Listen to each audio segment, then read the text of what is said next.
지난 시간에는 플라시보 소비에 대해 알아보았습니다.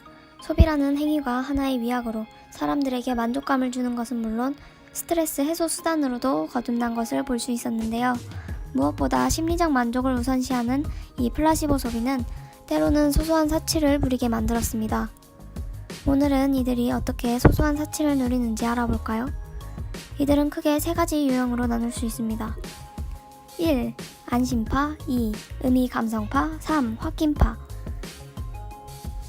안심파. 이들은 제품에 대한 불안 심리 때문에 추가적인 지출을 하는 유형입니다. 옥시 사건, 살충제 계란, 발암물질 생리대 등 안전 문제에 대한 이슈는 이들을 불안하게 만듭니다. 그래서 다소 값을 주더라도 안정감을 느끼는 제품을 사는데요. 일반 계란이 아닌 유기농 계란, 국내 제품이 아닌 해외의 친환경 생리대를 사는 것이 이들의 특징입니다. 2. 의미 감성파. 소비에도 애정을 가지는 유형입니다.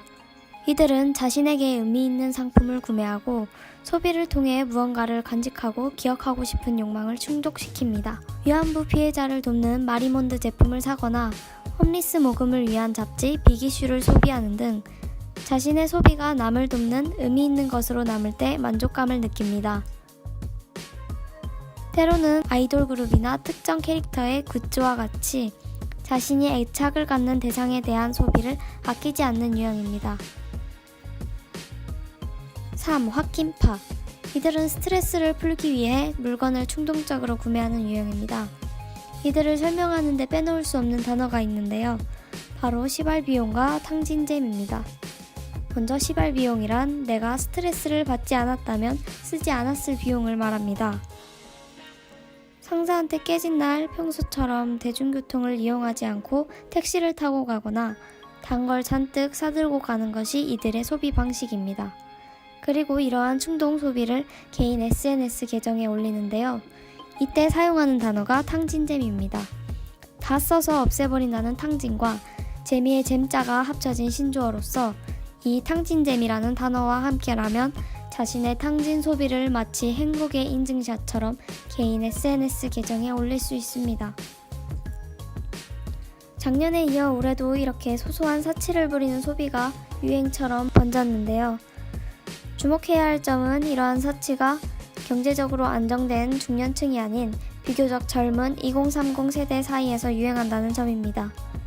기존의 기성세대는 목돈 마련을 위해 젊을 때 돈을 모아두고자 했고 그 모아둔 돈은 미래의 집을 장만하기 위해 썼습니다. 하지만 밀레니얼은 이와 다릅니다. 돈은 미래의 가정이 아닌 현재의 나, 개인을 위해서 또 돈은 즐거움과 새로운 경험의 수단으로서 인지됩니다.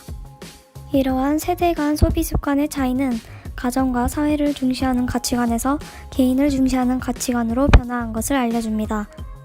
사람들의 시선이 가정과 사회 등 자신이 소속한 단체에서 개인으로 향하고 있는데요. 이것은 비단 소비 성향뿐만이 아닙니다. 2019년 트렌드 키워드도 살펴볼까요? 무민세대, 마이사이더, 가치관, 밀레니얼 가족 등 사람들은 더 이상 소속감을 주는 단체에서 벗어나 나 자신, 개인의 존재를 타인에게 인정받고자 합니다. 차별화된 개성과 취향, 혹은 그 외 기존의 사회적인 틀에서 벗어나 보이는 것들을요. 우리는 왜 점점 무리해서, 단체에서, 사회에서 이탈하는 것일까요? 사회는 현대인들에게 과거보다 더 높은 기준을 요구하지만 이 기준을 충족시킨 거에 대한 보상과 혜택은 오히려 부족해졌습니다. 취업의 기준은 높아졌지만 적당한 일자리는 오히려 부족해진 것처럼요. 우리는 더 이상 보상을 주지 않는 사회에 스스로를 맞추는 일에 지친 것이 아닐까요? 밀레니얼 세대의 정서적 만족감이 채워지지 못한다면 앞으로도 이러한 소비는 계속될 것으로 보입니다.